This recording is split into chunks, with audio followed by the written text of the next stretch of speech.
The air was a raw wound, metallic, hot, thick with the stench of fear and antiseptic. Sirens shrieked their last desperate breath outside, a fading wail swallowed by the concrete maw of the trauma center. Inside, it was a war zone in miniature. Gurneys slammed, monitors shrieked their flatline dirges, and voices, sharp with urgency, cut through the controlled chaos. Alara Vance moved with the practiced grace of a shadow, her movements economical, her gaze distant even as her hands worked with swift precision. 38 years old, a former Army combat nurse, she'd seen worse. But worse was a relative term when your own body was waging a silent, internal war. A cough, deep and rattling, tore through her chest, a painful reminder of the ticking clock hidden beneath her sterile scrubs. She swallowed the metallic taste of blood, pushing it down, just like she pushed everything else. "Incoming!" The shout cleaved the din. A team of paramedics burst through the double doors, a gurney thundering ahead. On it lay a man, barely visible beneath the tangle of tubes and stained bandages, his face a ghostly white against the grime. Male, approximately 30, multi-car pileup, blunt force trauma, possible internal hemorrhage, BP dropping fast. Dr. Marcus Thorne, supervising physician, a man whose crisp white coat seemed impervious to the blood and sweat of the ER, barked orders. "Get him to Bay 3! Lab stat, type and cross!" Thorne was by the book, a stickler for protocol, a man who saw the ER as a chess game, not a desperate fight for souls. Ilara often wondered if he'd ever smelled anything but sterile alcohol. As they transferred the patient, Ilara's eyes snagged on a flash of ink, a faded but unmistakable USMC tattoo on the man's bicep. Her breath hitched, a Marine. Her own memories, usually locked away in a carefully constructed mental vault, flickered to life. The dust-choked air of Kandahar, the roar of choppers, the endless procession of young men and women, broken and bleeding, their eyes holding the same desperate plea for life. This wasn't just a patient. He was one of hers. "What's his name?" she asked, her voice low, almost swallowed by the clamor. "Sergeant Cole Henderson," a paramedic replied, struggling to keep pace. "Decorated, just back from his 3rd tour. Cole Henderson." The name resonated with a familiar pang. She'd treated so many CH initials overseas, so many she couldn't save. In Bay 3, the situation escalated rapidly. Henderson's vitals plummeted. Dr. Thorne worked with frantic efficiency, but his brow was furrowed with increasing despair. "He's crashing. We're losing him. Get me more blood. Faster." Ilara watched, her gut churning. She knew this look. It was the look of a doctor facing an impossible wound, a hemorrhage too deep, too rapid, for conventional methods. Thorne was calling for more blood, but it was like pouring water into a sieve. The monitors shrieked their ominous warnings, a flatline pulse threatening to silence everything. He was about to call it. She could feel it. The cold, final pronouncement. No. A memory, sharp and visceral, pierced through the fog of her exhaustion. A shadowy, experimental project she'd heard whispers of during her last tour. A highly concentrated, advanced coagulant agent, not yet approved by the FDA, designed for battlefield trauma where every second counted. Her friend, a brilliant but eccentric medical researcher, had managed to secure a few vials for a personal study, a desperate hope to fast-track its approval. He'd given her one, weeks ago, a small, sterile, unmarked vial, just in case you ever see something nothing else can fix. It sat in the back of her locker, a forbidden secret. A violent cough tore through Ilara again, doubling her over slightly. Her lungs felt like they were filled with crushed glass. "My last breath is coming soon," the thought whispered, cold and clear. "How many more will I have? And how many more does he have if I do nothing?" Dr. Thorne straightened up, his face grim. "Time of death. Prepare to call it, nurse." His words, usually absolute, hit Ilara like a physical blow. Her eyes darted from the dying Marine to Dr. Thorne's defeated expression. Protocol. Always protocol. Even if protocol meant death. This wasn't protocol. This was a war for a man's life. And she, Ilara Vance, knew war. "Dr. Thorne," she said, her voice surprisingly steady despite the tremor in her hands. "I think I have something that might work." Thorne turned, irritated. "Vance, now is not the time for guesses. We've exhausted all conventional options. We follow procedure here, not gut feelings." "It's not a gut feeling," she pressed, the words tumbling out. "It's a specific coagulant agent. Experimental, yes, but I believe it could stop this particular kind of internal bleed. I've seen similar cases in, she almost said combat, but bit it back. In specialized trauma scenarios. Thorne's eyes narrowed, his jaw tightening. Experimental? Vance, are you out of your mind? We do not use unapproved substances in this hospital. That is a direct violation of every ethical and legal guideline. You're talking about playing God. His voice rose, tinged with a dangerous anger. I forbid it. Absolutely forbidden. Do you understand? Alara understood. She understood that Thorne valued his spotless record more than the life bleeding out before him. She understood that the system, with its rigid rules, was about to let a good man die. Suddenly, a code blue erupted from Bay 5. A frantic nurse called for Thorne. Dr. Thorne, Bay 5, cardiac arrest! Thorne cursed, torn. Duty to one, protocol to another. Stay with him, Vance. Don't you dare do anything reckless. Time of death in 5 minutes if nothing changes. He shot Alara a warning glance, then sprinted towards the new crisis, his back to Henderson's rapidly fading form. This was it. The choice. Her career, her freedom, perhaps even her already shortened life, against his. Her hand trembled as she reached for the small, sterile vial hidden in the deep pocket of her scrubs, a clandestine act performed with the practiced stealth of a covert operation. No one was looking. The ER was a swirling maelstrom of activity, but in this isolated bay, time seemed to slow to a crawl. Her fingers, usually so steady, fumbled with the vial. Her breathing was shallow, ragged. This was it. The point of no return. The line she was about to cross. She visualized the complex network of blood vessels, the rupture, the desperate need for a seal. This was what she was trained for. To save lives. Not to stand by and watch them vanish into the bureaucratic abyss. She drew the precious liquid into a syringe, her eyes locked onto Sergeant Henderson's pale face. A strong jawline, a faint scar over his eyebrow, a life etched with purpose, now flickering on the brink. She felt a surge of adrenaline, cold and sharp, pushing aside her own pain, her own fear. With a silent prayer, a whispered vow to a dying soldier, Alara injected the clear liquid into Henderson's foreline. It flowed into his bloodstream, a desperate, last-ditch gamble. For a terrifying, endless moment, nothing happened. The flatline threatened to swallow the feeble blips on the monitor. A cold dread seeped into Alara's bones. Had she killed him? Had her desperate act been a fatal mistake? Her heart hammered against her ribs, a frantic drumbeat against the silence that seemed to have fallen over the bay. She felt a wave of dizziness, the room swaying around her. Then, a flicker. A slight tremor on the monitor. A barely perceptible change in the rhythm. Her eyes, strained and focused, watched. The numbers began to stutter, then slowly, painstakingly, they began to climb. The hemorrhaging, which had defied every other intervention, was stemming. The torrent was slowing to a trickle. A gasp, quiet and involuntary, escaped her lips. He was stabilizing. He was going to live. A wave of profound relief, so intense it made her knees weak, washed over her. She leaned against the gurney, her head bowed, her breath coming in ragged gasps. She had done it.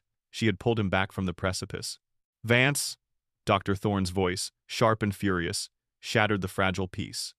He stood in the doorway, his eyes blazing, fixed on the empty vial she still clutched in her hand. What in God's name did you do? The rage on his face was terrifying, but Alara felt a strange calm. She met his gaze, unflinching. I saved him, doctor. But in that instant, she knew, with absolute certainty, that she had just signed her own death warrant, not from her illness, but from the system. The hospital corridors, usually a blur of controlled chaos, now felt like a gauntlet. Mr. Davies, the hospital administrator, a man whose skin seemed perpetually too tight over his bony frame, walked beside her, his voice a low, venomous hiss. Unbelievable, Vance. Absolutely unbelievable. Reckless. Insubordinate. A catastrophic liability. Do you have any idea the precedent this sets? The legal ramifications? The insurance implications? He wrung his hands. A nervous tick Alara had seen countless times when a patient's well-being threatened the hospital's bottom line. She was being escorted out, summarily placed on administrative leave. No questions asked, no explanations allowed. Just the cold, hard, unyielding hammer of institutional protocol. Colleagues, nurses she'd trained, doctors she'd assisted, averted their gaze as she passed. A few offered fleeting glances of sympathy, quickly masked by fear. No one dared to cross Mr.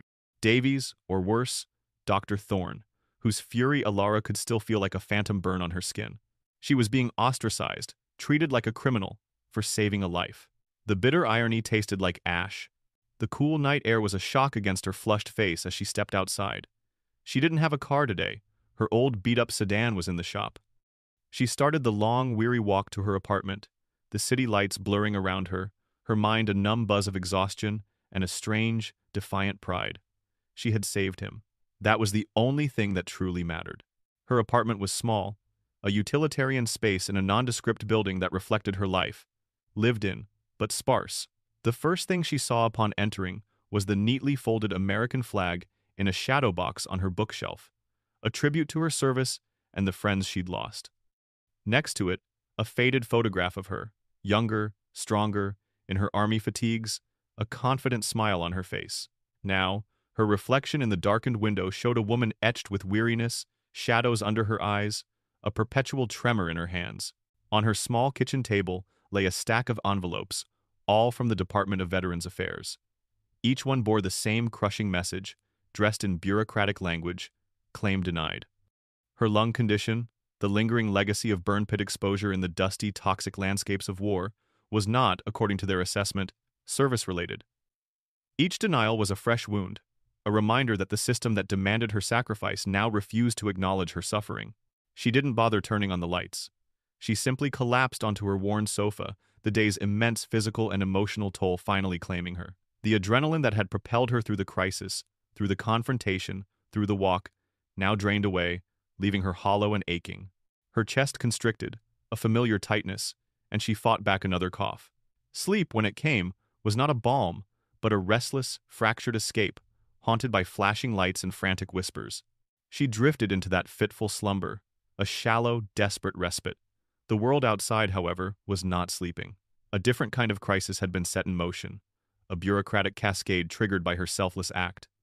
Just as the first hint of pre-dawn gray lightened the edges of her blinds, a hard, authoritative knock shattered the fragile silence of her apartment. Ilara jolted awake, her heart hammering. Who would be at her door at this hour? It wasn't the hospital.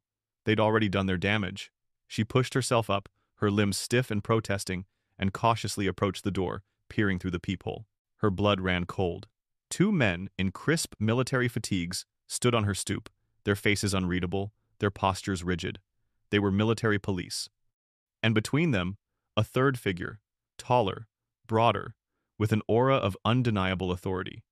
He was an older man, his uniform impeccably pressed, his jawline sharp, his eyes like chips of flint. On his shoulders, glinting in the faint light, were 3 silver stars. A general. Fear, cold and sharp, pierced through her exhaustion. This wasn't about the hospital anymore. This was something else, something far more serious. She slowly unlatched the door, opening it just a crack. The general's gaze, unblinking and direct, fixed on her. There was no warmth, no pleasantry in his expression, only a chilling official gravity. Ilara Vance? His voice was a low, resonant rumble accustomed to command. I am General Morrison. I'm here about Sergeant Henderson. He paused, letting the name hang in the air, a silent accusation. You need to come with us. He offered no explanation, no comfort, no hint of the true nature of his visit, just an order. And Ilara, standing on the threshold of her small apartment, felt the cold tendrils of a new, far more dangerous battle closing around her. The system wasn't just disciplining her, it was mobilizing against her. And a general was now at her door. The ride was silent, a heavy, suffocating quiet that filled the sterile interior of the black government sedan. Ilara sat in the back, sandwiched between the 2 stoic MPs, watching the city lights give way to the manicured, impersonal landscape of Fort Hamilton. Every streetlight they passed illuminated the grim set of General Morrison's jaw in the front seat. He hadn't spoken a word since his command at her door. He didn't need to. The silence itself was a statement of power, a precursor to the storm she knew was coming. They bypassed the main gate, waved through by sentries whose salutes were sharp and automatic. The base was a world unto itself, a place of right angles and rigid order, a stark contrast to the messy, organic chaos of the ER she had just left. It felt like stepping back in time, back into a life she thought she had honorably discharged. The car stopped before a stern, brutalist building of gray concrete, a structure that seemed to have been designed to crush the human spirit. Inside, the air was cold and smelled of floor wax and old paper. Her footsteps echoed on the polished linoleum as she was led down a long, featureless corridor. There were no thanks, no expressions of gratitude, only the grim finality of a prisoner being led to an interrogation. The room was as cold and sterile as the rest of the building. A long, dark, polished table dominated the space, reflecting the harsh fluorescent lights above. An American flag stood in one corner, a silent, imposing witness. At the table sat another man in uniform, younger than the general, with the sharp, intelligent eyes of a lawyer. A captain's bars were on his collar, along with the insignia of the Judge Advocate General's Corps, a JAG. General Morrison took a seat at the head of the table, gesturing for Alara to sit opposite him. The MPs remained standing by the door, arms crossed, their presence a constant, unspoken threat. "Miss Vance," the general began, his voice a low, controlled instrument.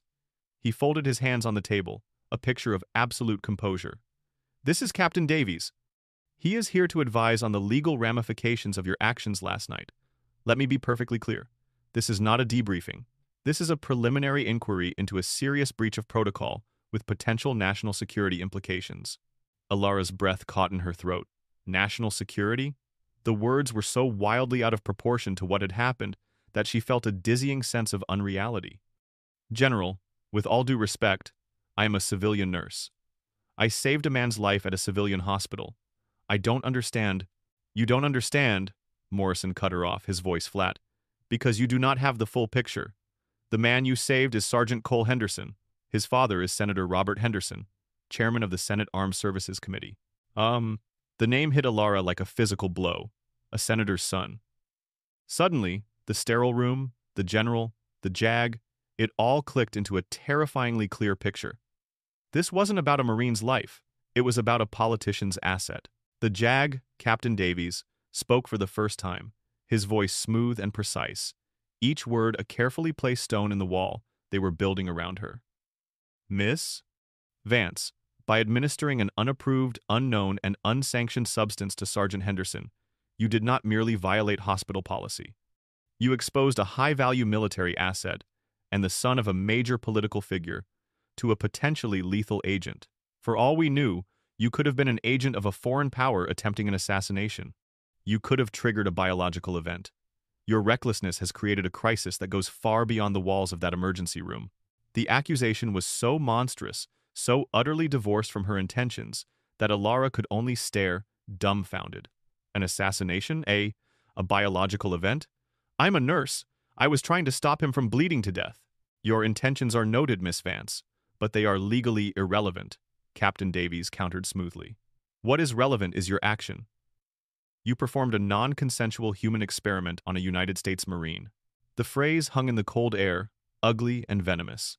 Non-consensual human experiment. They were twisting her life-saving act into a grotesque caricature, painting her as a monster from a historical horror story. "He was dying," she said, her voice shaking with a mixture of fear and rising anger. "Dr. Thorne was about to call it. I used my training, my experience from the field." "Your experience is not in question," General Morrison interjected, his voice dropping, becoming more dangerous. "What is in question is your judgment, and your source. This experimental agent you used, we need to know where you got it. Who supplied you with it? What is its composition? What organization are they affiliated with?" Alara's mind raced to her friend, the brilliant, scatterbrained researcher who lived and breathed his work, who bent the rules because he believed in saving lives more than he believed in paperwork. Giving them his name would destroy his career, possibly land him in a cell right next to hers. He had trusted her. She straightened her back, a spark of the old army defiance returning. "I can't tell you that." General Morrison's eyes narrowed into slits.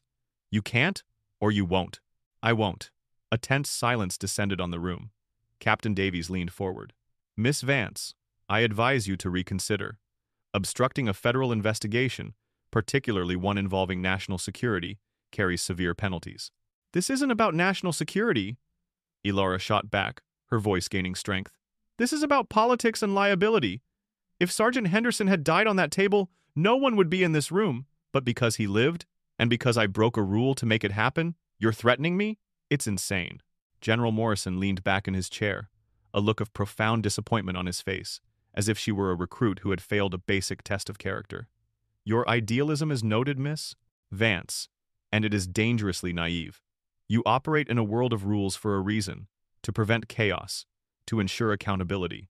You have created a nexus of chaos, and now you will be held accountable." He let the threat hang in the air before delivering the final, crushing blow. "You may consider yourself a civilian," he said, his voice as cold as a tombstone. "But you are also a former officer who holds a reserve commission, under Title 10 of the U.S. Code. The Secretary of the Army has the authority to recall you to active duty involuntarily in a time of national emergency. And make no mistake, you have created one." Alara felt the blood drain from her face. "If you continue to obstruct this investigation," the general concluded, his voice leaving no room for negotiation, "I will personally recommend your immediate recall. You will be stripped of your civilian status, subjected to the Uniform Code of Military Justice, and you will face a general court-martial. The charges will include dereliction of duty, conduct unbecoming an officer, and, depending on the nature of this substance you refuse to identify, espionage and treason. Do I make myself clear?" Treason. The word echoed in the silent room, a death knell. She had walked into this building, thinking she would have to defend her nursing license. She was now facing a world where she could be branded a traitor and left to rot in a military prison, all for saving a man's life.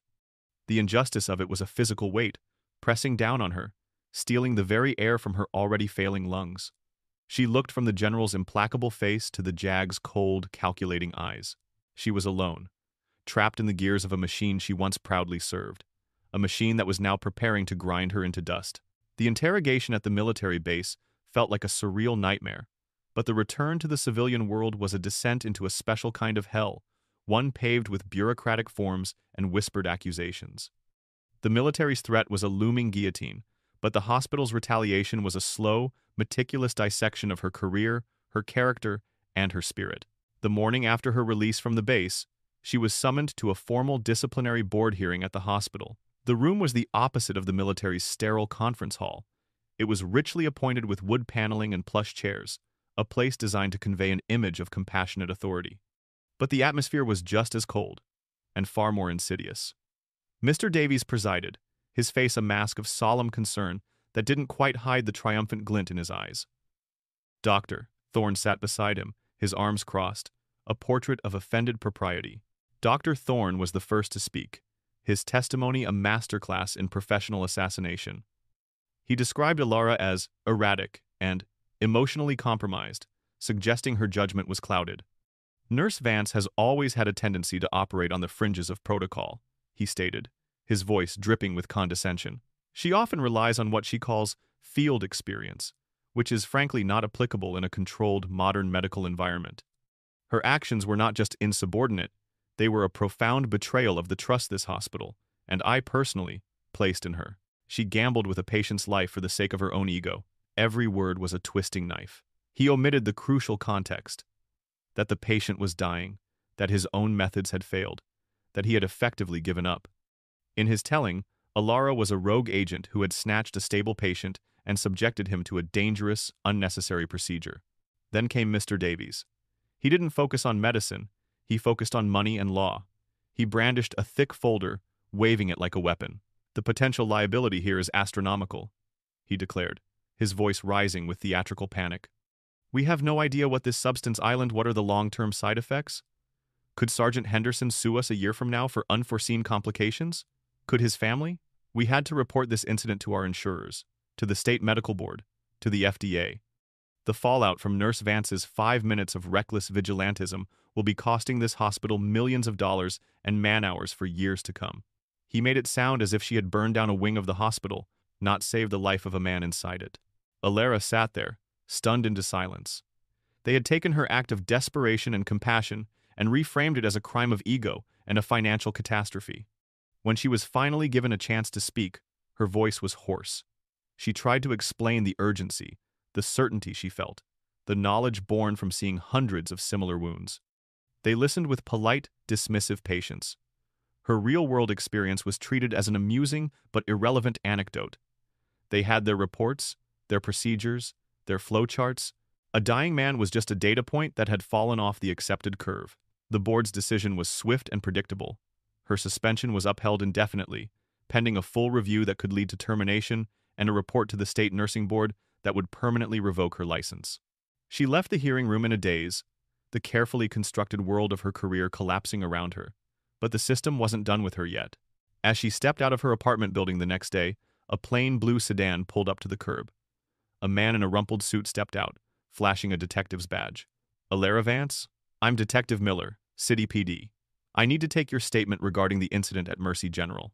The interrogation that followed, conducted in the cramped, coffee-stained interior of his car, was an exercise in maddeningly obtuse procedure. Detective Miller wasn't hostile like the General or condescending like Dr. Thorne. He was worse. He was utterly, provincially indifferent. He had a form to fill out, boxes to check. Her motive was an inconvenient detail that didn't fit on the form. "So, let me get this straight," he said, clicking his ballpoint pen. "You, a registered nurse, did knowingly and willfully administer an unapproved and, as of now, unidentified chemical substance to a patient without the consent of the supervising physician or the patient himself?" "He was unconscious and dying," Alara said through gritted teeth. "There was no time for consent, and the supervising physician had given up." Right, Miller said, scribbling a note. "So you admit to administering the substance. And you were aware that this action could have had adverse effects, up to and including death?" "Doing nothing was going to cause his death. That was a certainty." "I'm not asking about doing nothing, ma'am. I'm asking about what you did," he said, his tone one of strained patience, as if explaining a simple concept to a child. "The hospital filed a complaint of assault with a potentially deadly agent. It's my job to investigate that. Did you or did you not inject him with the substance?" It was a Kafkaesque nightmare. He was reducing the most critical moral and professional decision of her life to a simple, binary question for a police report. A report that could see her charged with a felony. She answered his questions, her words feeling hollow and useless against the rigid framework of his investigation. He was not seeking to understand. He was seeking to close a file. The isolation became a palpable, suffocating force. She tried calling Sarah, a younger nurse she had mentored, a friend she'd trusted. The call went to voicemail. A few hours later, a text came through. "Alara, I'm so sorry. Davies called a department meeting. We were told not to have any contact with you while the investigation is ongoing. They said it could be seen as witness tampering. I'm really sorry." They were cutting her off, one by one, isolating her from her support network, leaving her completely and utterly alone. Her friends were scared. They had jobs to protect, families to feed. She couldn't blame them, but the sting of their silence was a fresh wound. The stress was a physical poison. The dull ache in her chest became a constant, sharp pain. The cough grew more frequent, more violent, leaving her breathless and dizzy. One evening, after a particularly bad coughing fit that left spots dancing in her vision, she stumbled to the kitchen table and stared at the stack of letters from the VA. The final denial sat on top, its clinical, impersonal language a monument to the system's profound indifference. Insufficient evidence to conclusively link the veteran's condition to service-related activities. She held the letter in her trembling hand, a bitter, hysterical laugh bubbling up in her throat. The irony was so thick it was suffocating. The very government that refused to acknowledge the illness it had given her was now threatening to court-martial her for saving one of its own soldiers. The hospital she had dedicated years of her life to was destroying her reputation to protect its bottom line. The police she was supposed to trust were treating her like a criminal. She was being attacked on all fronts: military, medical, and legal. She was sick, broke, and utterly alone, a pariah in a world she had fought to protect and a profession she had loved. They were all just cogs in a vast, impersonal machine, and she was the piece of grit that had jammed the gears. And the machine was now bringing its full, crushing weight to bear to remove her. Staring at the denial letter, feeling the walls of her small apartment closing in, she felt a despair so profound it threatened to swallow what little fight she had left. For 3 days, Alara existed in a gray fog of despair. The world outside her apartment windows seemed distant, unreal. The threats from the general, the betrayal by the hospital, the cold indifference of the police, it all swirled into a vortex of hopelessness that threatened to pull her under. Her body ached, her lungs burned, and for the first time, she felt the true, crushing weight of her own mortality, not as a distant medical fact, but as an imminent, suffocating presence. She was dying, and she was going to die disgraced and alone. On the 4th day, as she was staring blankly at the television, a news report flickered across the screen. It was a local news segment about Sergeant Henderson's miraculous recovery. The piece featured a brief, sterile statement from the hospital praising their dedicated trauma team, and a photo of the smiling sergeant with his father, Senator Henderson. There was no mention of her. Her role had been completely erased, written out of the official story. Seeing his healthy, smiling face should have filled her with pride, but instead, it was a gut punch, a stark reminder of how completely she had been cast aside. She was about to turn it off when her phone buzzed with a text from an unknown number. Her heart leaped into her throat, thinking it was another official summons. With trembling fingers, she opened it. The message was brief. "They are lying. Don't let them. Check your email, a friend." Her brow furrowed. Cautiously, she opened her laptop, her old machine groaning to life. In her spam folder, there was a new email with the subject line, Bay 3 Data Logs. Her heart began to pound. She opened it. Attached was a single, encrypted file. The email text was just one sentence. "The truth is in the numbers. They can't erase the data." She recognized the phrasing, the defiant tone. It had to be Sarah, the young nurse she had mentored. Sarah was a tech whiz, always talking about data integrity and digital footprints. Alara downloaded the file, her hands shaking as she entered a password. She guessed correctly the name of the first patient they had saved together. The file opened, revealing a raw data stream from the ER monitors in Bay 3. It was a stark, uneditable timeline of Sergeant Henderson's final moments. The numbers told a story that no biased testimony could refute. It showed his blood pressure in a free fall, his oxygen saturation plummeting, his heart rate becoming erratic, and then flatlining. It was all there in cold, hard data points. And then, a timestamp, marked with a single, anomalous event, a manual injection entry, followed by a miraculous reversal. The data showed a near-vertical climb back from the brink of death. It was irrefutable proof. She hadn't gambled. She had performed a resurrection. A new feeling, something she hadn't felt in days, began to smolder in the pit of her stomach. Rage. Not the helpless, desperate anger of a victim, but the cold, focused fury of a fighter. They were trying to erase her, to bury the truth under a mountain of liability reports and political spin. This file was her weapon. Just as this newfound resolve was crystallizing, her phone rang. The caller ID was blocked. She hesitated, then answered, her voice wary. "Hello? Is this Miss Alara Vance?" The voice was female, refined, but with an undercurrent of deep emotion. "Who is this?" "My name is Catherine Henderson," the woman said, her voice cracking slightly. "I am Sergeant Cole Henderson's mother." Alara sank onto her sofa, speechless. "I know I'm not supposed to be calling you," Catherine continued, her words rushing out. "The general's office was very clear. They said you were under investigation, that we were to have no contact, but I had to call. My husband, Robert, is a politician. He thinks in terms of optics and control, but I am a mother. And my son is alive because of you," he told me. "He woke up 2 days ago, and the first thing he asked was about the nurse with the calm eyes who wouldn't let him go."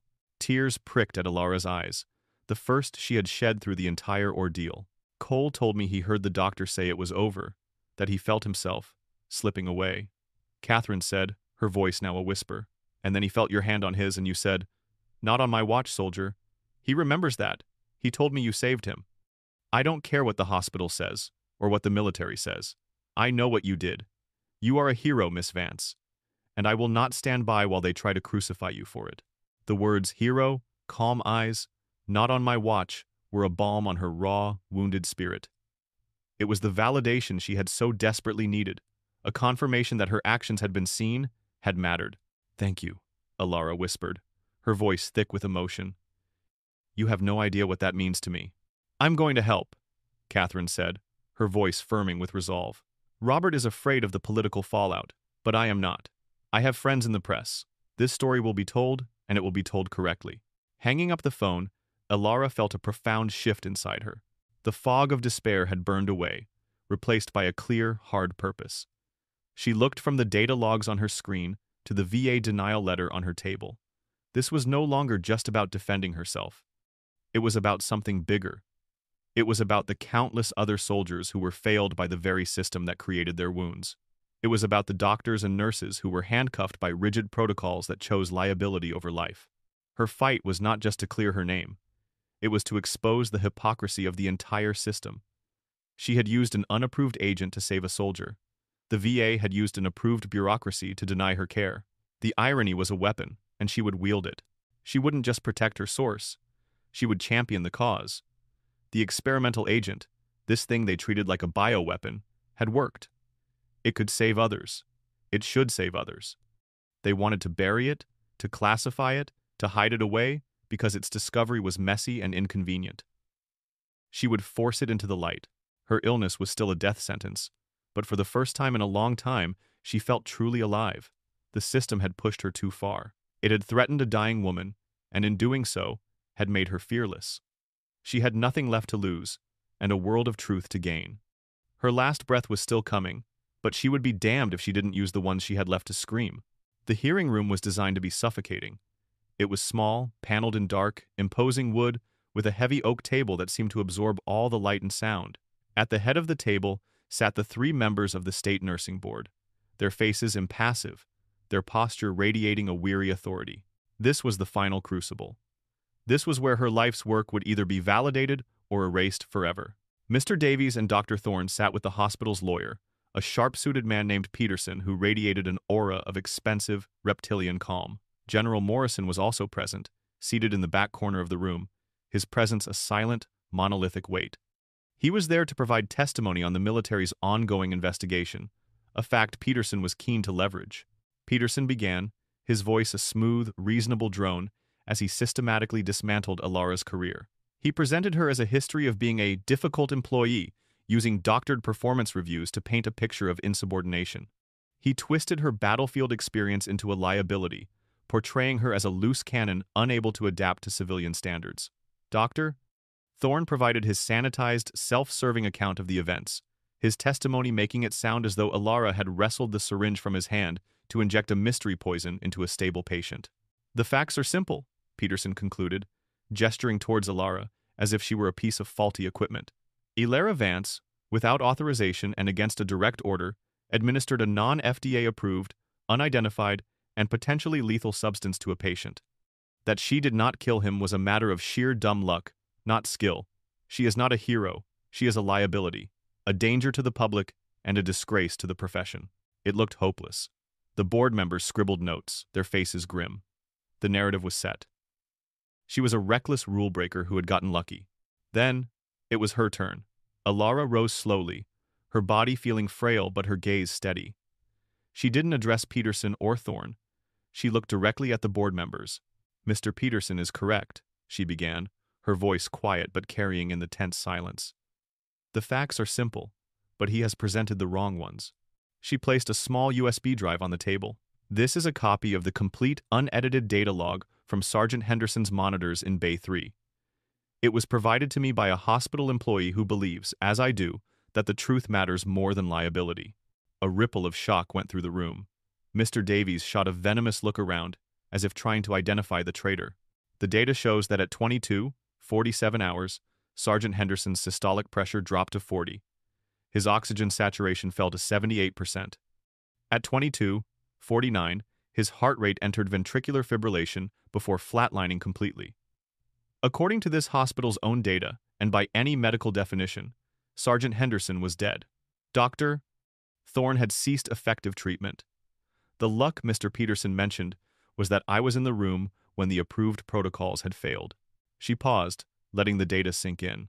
She could see the board members looking at the evidence, their expressions shifting from stern judgment to focused inquiry. "I am not going to apologize for my actions," she continued, her voice gaining strength. "For 17 years, as a nurse and as an Army officer, I have been trained to do one thing: save lives.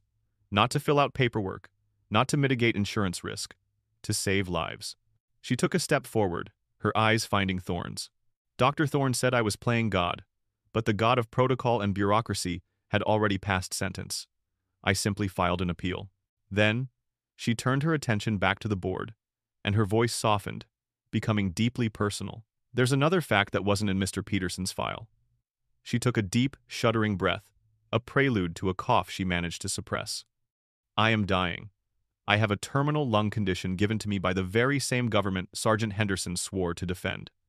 It is a service-related injury that the VA has yet to approve." A stunned silence fell over the room. Davies and Thorne looked utterly thrown, their carefully constructed case suddenly seeming petty and irrelevant. "So you see," Alara said, her voice now raw with an emotion she no longer tried to hide. "I understand what it's like to be abandoned by the system. I understand what it's like to be a name on a file, a liability to be managed. When I looked at Sergeant Henderson, I didn't see a political asset or a legal problem. I saw a soldier on the battlefield, left behind, and I did what any soldier would do. I went back for him." She looked at each board member, her gaze unwavering. "My last breath is coming soon. Of that, I am certain. On that night, I chose to use one of them to give a young Marine decades more of his. If that is a violation of my nursing ethics, then I am guilty. And I would do it again. I would do it 1,000 times." She finished, her body trembling with the effort. The room was utterly still, the air thick with the weight of her testimony. The board members were no longer looking at her as a problem to be solved, but as a colleague, a fellow human. Before the chairman could speak, the heavy doors at the back of the hearing room swung open with a loud thud. Every head turned. There, framed in the doorway, was Sergeant Cole Henderson, his face pale but his eyes burning with intensity. He was in a wheelchair, pushed by his mother Catherine, whose expression was one of pure, defiant resolve. Against all military and medical orders, the evidence of her crime had just rolled into the courtroom. The arrival of Sergeant Henderson was a grenade thrown into the carefully controlled proceedings. Peterson jumped to his feet, objecting wildly. Mr. Davies looked apoplectic. But the board chairman, an older woman with sharp, intelligent eyes, silenced them with a raised hand. "Let him speak!" Catherine Henderson pushed the wheelchair to the front of the room, positioning her son directly in front of the board. His gaze fixed on Alara with profound gratitude. "My name is Sergeant Cole Henderson," he said, his voice weak but clear, each word an effort. "I was told not to be here. I was told this was a sensitive matter, but the only thing that's sensitive is the truth." He took a breath, his eyes sweeping over Dr. Thorne and Mr. Davies with contempt. "The truth is, these men gave up on me. I was there. I was fading. I could hear them talking about time of death, and then I heard her." He looked at Alara. She said, "Not on my watch, soldier." She didn't see a liability. She saw a person, a soldier. She saved my life when everyone else was ready to sign the paperwork on my corpse. Any attempt to punish her for that isn't just wrong. It's a dishonor to everyone who wears a uniform. His testimony, simple and powerful, shattered the hospital's narrative. Through the windows, flashes of light became visible. The press, alerted by Catherine, had arrived. The story was no longer contained. It was about to explode into the public sphere. Then, a new voice cut through the stunned silence. "He's right." General Morrison rose from his seat in the back. He walked to the front of the room, his presence commanding immediate and absolute attention. He wasn't looking at the board. He was looking at Alara. "For the past week, I have led an investigation into Miss Vance's actions," the general began, his voice resonating with authority. "I have treated her as a suspect. I have threatened her with court-martial. I have done so for a very specific reason." He turned to the board. "The experimental coagulant she used is not some back-alley chemical. It is a classified military medical project codenamed Lazarus. My project. It has the potential to save thousands of lives on the battlefield, but for 3 years it has been hopelessly stalled by bureaucratic red tape and budgetary committees. It was deemed too radical, too untested." He let the revelation hang in the air. Thorne and Davies exchanged a look of pure panic. "I needed to prove it worked," Morrison continued, his eyes locking onto Alara's. "I needed irrefutable field data. I needed an operator with the courage and knowledge to use it under extreme pressure, someone who valued a life more than a rulebook. When I learned of the incident at Mercy General, I didn't see a breach of protocol. I saw an opportunity. My investigation into Miss Vance was not about her guilt. It was a test of her character. I needed to know if she was a true soldier or just another bureaucrat. I needed a fighter who wouldn't break, who wouldn't sell out her principles, even when facing the full weight of the U.S. military. She passed that test." He turned his cold, furious gaze on Davies and Thorne. "While you two were worried about your insurance premiums and your professional egos, this woman was conducting the most successful field test in the history of military medicine. And in doing so, she has single-handedly saved a project that will save generations of American soldiers." The general faced the board again, his voice booming with finality. "The Department of Defense is no longer investigating Alara Vance. Instead, We are extending a formal partnership with her. We are fast-tracking the Lazarus agent for immediate deployment. And in her honor, it will be officially designated the Vance Protocol. The room erupted. The board members were staring, utterly stunned. Peterson sank into his chair, his case disintegrated. Dr. Thorne was ashen, and Mr. Davies looked like he might faint. They hadn't just lost their case, they had been exposed as small, petty men on the wrong side of history. Alara stood in the middle of it all, the quiet center of the storm, as the full, shocking truth of the general's gambit washed over her. She hadn't been a target, she had been a weapon. And the war she'd been fighting was one she had already won. The weeks that followed were a whirlwind. The story became a national sensation. Mr. Davies was fired in disgrace, and Dr. Thorne resigned, his reputation in tatters. Ilara's nursing license was immediately reinstated with a formal commendation from the board. All investigations were dropped.